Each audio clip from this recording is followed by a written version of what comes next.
আরে মহিলা, আমারটা খাইলি এতদিন, আমারটা পড়লি, আরেকজনকে ইলা ডাকলি, ফেরাউনের মেজাজ চড়াও হয়ে গেল।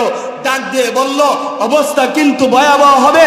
মহিলার সেম জবাব, ফাকজি মা আনতা কাস, ফেরাউন তোর মন যা চাই তুই তাই কর, কোনো সমস্যা নাই। এবার লোকদেরকে ডাক দিয়ে বলল, ওর কুলে যে 2.5 মাসের বাচ্চাটা আছে, ওই বাচ্চাটাকে উত্তপ্ত তেলের উপর ছেড়ে দাও। আল্লাহু আকবার। বাচ্চাটাকে উত্তপ্ত তেলের উপর ছেড়ে দিল।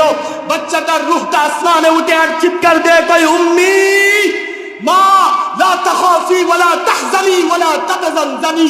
মা, ফেরাউন তোমার সামনে বিদায়। মা, তুমি পিছলায় যাও না। মা, তুমি নৈরাশ হয়ে যাও না।